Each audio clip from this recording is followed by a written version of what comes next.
देखिए स्पीकर साहब, मैं तो हैरान इसलिए हूँ, हैरान खुर्शीद शाह साहब और नवीद कमर साहब किधर है। वो नवीद कमर साहब जो है ना हमारे वक्त में बड़ा शोर मचाती थी, और वक्त जो है ना कहते थे कि जी क्वेश्चन और जो है ना इसमें सारे होने चाहिए और सबको होना चाहिए। तो मैं समझता हूँ कि पीपल पार्टी जो है ना इस चीज़ पे भी अपना नुक्ता नज़र दे दे। स्पीकर साहब, मैं चूँकि इस इजलास में ये पहला मौका है, मैं इस पर थोड़ा कोशिश करता हूँ कि अपना नुक्ता नज़र आपके थ्रू पूरी पाकिस्तानी कौम तक भी पहुँचाऊँ और हुक्मरानों तक भी पहुँचाऊँ।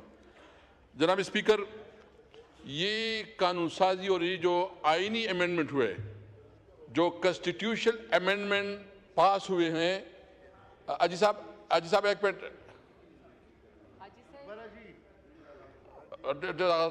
डिस्टर्ब की प्लीज।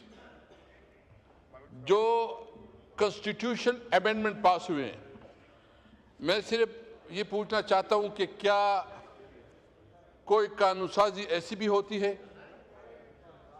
पहली दफा पाकिस्तान के तारीख में जो कानून साजी हुई है, जो अमेंडमेंट लाए गए हैं, ये इंतहाई इमोरल, अनएथिकल और इलीगल तरफ से ये कानून साजी हुई है, ये अमेंडमेंट्स हुई हैं।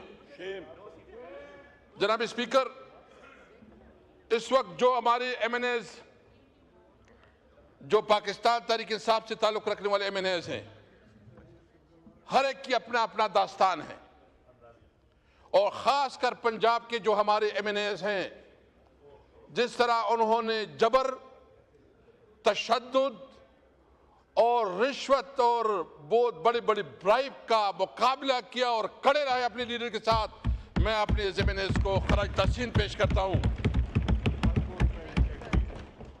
मुझे समझ नहीं कि इतनी बड़े पैमाने पर घरों की चादर चादीवारी का तकद्दुस पामाल किया गया, ख्वातीन तक को बेइज्जत किया गया, बच्चों को उठाया गया, और सिर्फ ये नहीं, उससे हर तरीके से, हर जुल्म से ये कोशिश की गई कि वोट लिया जाए। जनाब स्पीकर, क्या कानून साजी इस तरह होती है? मुझे तो पीपल पार्टी के किरदार पे और बिलावल भुट्टो साहब के किरदार पे बड़ा मुझे अफसोस है कि किस तरह एक जमहूरी पार्टी अपने आप को जमहूरियत का चैंपियन कहने वाले इस किस्म के अमेंडमेंट में हिस्सेदार बने, इस जुल्म और जबर के मामले में वो हिस्सेदार बने। मुझे अफसोस है इस बात पे। इसलिए अफसोस है कि बताएं कि जितने ये जो हमारे एमएनएस बैठे हैं, सबके कारोबार बंद, उनके घरों को मस्मार किया गया, उनकी जायदाद पे कब्जे दिलाए गए। और अभी ये भी पता चला है, हमारा एक एमएनए हाजी इम्तियाज साहब, उनकी जमीनों पे भी नाजायज कब्जा किया गया, उनके घर को तोड़ने के लिए कोशिश की गई। तो क्या ये जमहूरियत है? क्या ये कानून साजी है? क्या इस तरह? और फिर जो है इसके ऊपर बड़े फख्र से कहा जाता है, शहबाज शरीफ साहब फरमा रहे हैं कि इसमें कोई लॉट आउट नहीं है। वो कहते हैं कोई लॉट आउट नहीं है, ये तो आजाद थे। तो मियां साहब तो या इस सीट पे बैठे हैं, या तो झूठ बोल रहे हैं, या इतने नाइल्म है। अगर झूठ बोल रहे हैं तो भी वो उस ओहदे के काबिल नहीं है, और अगर इतना नाइल्म है तो भी वो अपने उस ओहदे के साथ ज्यादती कर रहे हैं। जनाब स्पीकर, जो लोटा एमएनएस ने वोट दिया है, मैं उनकी इलेक्शन की पोस्टर आपके सामने रखता हूं। ये है चौधरी मोहम्मद इलियास। ये चौधरी मोहम्मद इलियास है, लोटा इमरान खान की फोटो को देके और उसकी जो निशान है उसको देके, चारपाई उसका निशान है, पीटीआई की टिकट पे इलेक्शन लड़ा है ये। और अभी भी उसकी वेबसाइट देके, फेसबुक देके, तो पीटीआई के लोग हैं उसके ऊपर। जो मियां चन्नू सी पीर ज़हूर हुसैन कुरैशी, ये उसका पोस्टर है, ये लोटा। मियां साहब, ये लोटा नहीं है, ये किसने आपको वोट दिया है? एक और लोटा, लोटा नहीं बल्कि ये तो लोटी है, ये लोटी है। ये देखे, ये औरंगजेब कच्ची, औरंगजेब कच्ची है कि किच्ची है? ये औरंगजेब कचरा है, ये औरंगजेब कचरा है। ये किसके? इसका निशान है हुक्का और पीटीआई की टिकट पे। ये है, अच्छा ये है मेरा ख्याल में इसकी तो अगर वजन करे तो 1-2 मन का वजन होगा। असद कैसर साहब, चौधरी उस्मान अली, असद कैसर साहब, चौधरी उस्मान अली, अल्फाज ये का, चौधरी उस्मान अली, ये लोटा है, इसका मोर निशान असद है, कैसर मोर। साहब एक गुजारिश है जी, अल्फाज का चुनाव सही रखें। ऑनरेबल क्या मेंबर करूं? के लिए कचरा, मैं इसका हमने लफ्ज लोटा हम कहा है, एक्सपंज करते हैं प्लीज। मैंने और कुछ नहीं कहा। ये बताए ना, ये चौधरी उस्मान अली, मियां साहब को बताओ, दिखाओ कि ये लोग हैं जो तुम्हें वोट दे गए हैं। ये ऑर्डर इन द हाउस। और ये मुबारक जेब है, ये मुबारक जेब है, मुबारक जेब। ये कहते ये पीटीआई का टिकट है, ये पीटीआई का टिकट है, पीटीआई का टिकट, पीटीआई का टिकट। ये देखे, अभी बताएं स्पीकर साहब, मियां शहबाज शरीफ साहब से पूछो कि तुम्हें जो 5 वोट मिले हैं वो आपने खरीदी हैं, आपने एयरपोर्ट पर दिए हैं, आपने खरीदी हैं, आपने इस कानून साजी का जो जिस तरह तूने कानून साजी किए, तुमने इस मुल्क की जमहूरियत को, तुमने जमहूरियत को जो हमने शेम जमहूरियत, ये शेम डेमोक्रेसी, और तुमने जमहूरियत के नाम पे काला डब्बा डाला है। ये कानून साजी नहीं है। और मैं आपको एक और बताऊं, ये हमारा आदिल बाज़ई, मैं स्पीकर साहब से भी गिला करता हूं, आदिल बाज़ई का ये इलेक्शन, ये आदिल बाज़ई का इलेक्शन कैंपेन का पोस्टर है, ये हीरो है। इसको जो है, इसकी जो कागजात इलेक्शन कमीशन में दाखिल की गई, ये नाजायज तौर पर गलत दस्तखत के थ्रू इलेक्शन कमीशन में उसको मुस्लिम लीग का दिखाया गया। तो इसका ये प्लाजा है स्पीकर साहब, ये इनका प्लाजा है, इनके प्लाजे को तोड़ा गया, बिलियन रुपए का प्लाजा है इसका, इसको तोड़ा गया। ये बताएं, मुझे बताएं, इस तरह जो हमारे साथ जो, अच्छा 2 सेनेटर साहबान, वो चूंकि इस हाउस की नहीं है, हमें शर्म आती है, हम अपने आप को पार्लियामेंटेरियन कहते हैं, हमें शर्म आती है, हमें शर्म आती है, हम कहते हैं कि इस मुल्क में जमहूरियत है, हमें शर्म आती है।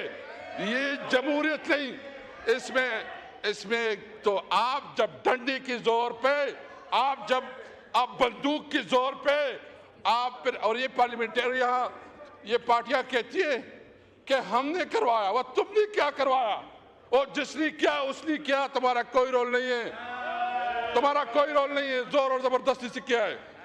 जनाब स्पीकर, सबसे पहले मैं समझता हूं, नंबर 2, ये गैर कानूनी कानून साजी हुई है।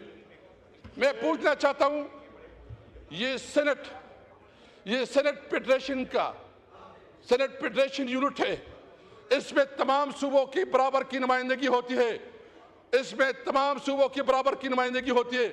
जो खैबर पख्तूनख्वा की नुमाइंदगी नहीं है इसमें, मुझे बताओ क्या सेनेट पूरा है? जो ये आइन की खिलाफ वर्जी नहीं है कि एक सूबे को आपने हक रायदही से महरूम रखा, एक सूबे को आपने जो उसका हक था उससे महरूम रखा, और उस पे कहते हैं। और दूसरी बात, ये असेंबली भी फेडरेशन कंप्लीट ही नहीं है सर, फेडरेशन कंप्लीट ही नहीं है। और मैं ये कहता हूं कि ये असेंबली, जनाब स्पीकर, ये असेंबली भी इस वक्त नामुकम्मल है। ख्वातीन की सीटें जो तहरीक इंसाफ का हिस्सा बनती थी और तहरीक इंसाफ का हक बनता है, अभी तक वो ख्वातीन की जो हक है वो नहीं दिया जा रहा है, माइनॉरिटी का हमें हक नहीं दिया जा रहा है। तो न कोई असेंबली पूरा, न सेनेट पूरा, तो आइन साजी होती है, कानून साजी होती है। तो मैं समझता हूँ कि अगर आप कहते हैं कि जमहूरियत है, जमहूरियत की पता है, मैं समझता हूँ कि जमहूरियत का शिकस्त है। पाकिस्तान में जमहूरियत हार गई है, पाकिस्तान में जमहूरियत हार गई है। ये जो आप कहते हो कि हमने आइन पास करके बहुत बड़ा काम किया शायद तारीख में। मैं पीपल पार्टी से ज़्यादा गिला करता हूँ कि जो जुल्फ़िकार अली भुट्टो का तोहफा था 1973 आइन, इसकी ने जो कानून साजी जिस तरीके से हुआ, उसने तमाम हदें पलांग की, उसने कोई अखलाकी हद नहीं छोड़ा, उसने चादर चादीवारी को पामाल किया, ख़वातीन की बेहुरमत हुई, लोगों के घर मसमार हुए, और इसके बावजूद ये पता करके भाई अगर आपने करना है तो डिबेट करवाओ, तमाम स्टेक होल्डर्स को ऑन बोर्ड रखो, उसके ऊपर जो ना बड़े बड़े डिस्कशन करवाओ, सेमिनार करवाओ। जुल्म और जबर से कोई कानून साजी हम नहीं मानती। नंबर 2, जनाब स्पीकर, मैं ये पूछना चाहता हूँ, जिस सूबे से हमारा ताल्लुक है उस सूबे की जो इस्लामाबाद में केपी हाउस है उसके ऊपर हमला किया गया, उसके ऊपर जो है ना रेड की गई और उसकी तकद्दुस को पामाल किया गया। क्या ये मुल्क एक कानून के तहत चलता है, आइन के तहत चलता है, या ये मुल्क जो है ना ये इन्होंने एक राजवाड़ा बनाया है, इन्होंने एक जंगल बनाया है, बनाना रिपब्लिक बनाया है कि ये न किसी कानून को मानते हैं, न किसी आइन को मानते हैं, न किसी की टेरिटरी को मानते हैं। आइन ने तो बिल्कुल वाज़ेह कर दिया है कि तमाम सूबे जो उनकी फेडरेटिंग यूनिट है उसकी जो कानूनी लिमिटेशन उसका रिस्पेक्ट किया जाएगा। आपने हमारे सूबे की तौहीन की, आपने हमारे साथ बदतमीजी की, और सिर्फ ये नहीं, आपने सिर्फ ये नहीं किया, आप जो हमारे फंड्स हैं, जो हमारे साथ आप लोगों की कमिटमेंट्स हैं, जो आपकी इस वक्त पूरी सूबे के साथ जो आपके फंड्स रहते हैं वो आप नहीं दे रहे, इसलिए कि आपकी एक दूसरी आपके मुखालिफ पार्टी की हुकूमत है। तो क्या इस वक्त हुकूमत में बैठे हैं, ये आपको फेडरेटिंग में जो हमारे सूबे के साथ जुल्म कर रहे हैं, ये हमारे सूबे में जो एहसास महरूमी बढ़ती जा रही है। और ये भी छोड़े जनाब स्पीकर, ये हमारा इलाका जो खैबर पख्तूनख्वा का पाटा बेल्ट है, यहाँ सबसे बड़ा इस वक्त कारोबार बंद है। अफगानिस्तान के साथ हमारा सारा दारोमदार, हमारी इकोनॉमी का, हमारे रोजगार का, हमारे 2 वक्त रोटी का सारा दारोमदार वो अफगानिस्तान के साथ कारोबार पे है। आपने अफगानिस्तान के साथ कारोबार बंद किया। यहाँ इर्रेगुलर इकोनॉमी और यहाँ जो इर्रेगुलर का, मुझे बस 2 मिनट में मैं कर रहा हूँ। इस वक्त जो है ना यहाँ इर्रेगुलर इकोनॉमी है, यहाँ इर्रेगुलर इकोनॉमी है, और ये जो इर्रेगुलर इकोनॉमी है या यहाँ जो वार इकोनॉमी है, इसको कन्वर्ट करने के लिए जब आप इसको रेगुलर इकोनॉमी में कन्वर्ट करेंगे तो इसके लिए बड़े प्रोजेक्ट चाहिए। आप वहाँ इंडस्ट्रियल जोन बनाएं, वहाँ कारोबार के ज़राए बनाएं, वहाँ उसके लिए ज़िंदगी का। और आप एक ड्रामा करते हैं कि स्मगलिंग हो रही है। हम स्मगलिंग की हिमायत नहीं करते, लेकिन उनकी जायज़ कारोबार को जो बंद किया गया है उसको पूरी तौर पर खोला जाए।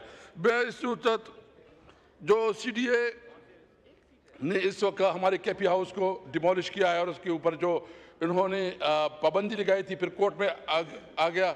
हमने फैसला किया तमाम पार्लियामेंटेरियन कि हम जाएंगे और दुनिया को दिखाएंगे कि किस तरह इस सूबे की बुनियादी हुकूक को जो है ना, जिस तरह इन्होंने कब्जे में ली हुई हैं, और हमारे जो हुकूक हैं, एक शहरी की हैसियत से, एक पार्टी की हैसियत से हमारा हक है कि हम पुरअमन एहतजाज करें। एक शहरी की हैसियत से हमारा हक है कि हम जिलसी जुलूस करें, लेकिन हमें अपनी बुनियादी हुकूक से महरूम रखा गया। मैं पूछना चाहता हूँ तमाम उस ह्यूमन राइट्स तंजीमों से कि किधर गई तुम्हारी वो जो हमारी MNAs को अगवा किया जा रहा था बराए वोट, उस वक्त ह्यूमन राइट्स तंजीमें कितनी थी। मैं बिल्कुल ये वाज़ेह करना चाहता हूँ, यह भी बात हो रही 27वीं तरमीम का, मुझे पता चला है कि ये कोशिश कर रहे हो। कल जो मीटिंग हुई है, इंशाअल्लाह ताला इसके खिलाफ हम पूरी अवाम को निकालेंगे। अभी हम जलसे करेंगे, अभी हम जलसे नहीं, अभी असम्बली होगी, अवाम में असम्बली होगी, और हम मुकाबला करेंगे तुम्हें गैर कानूनी और इमोरल इक़दामात के खिलाफ।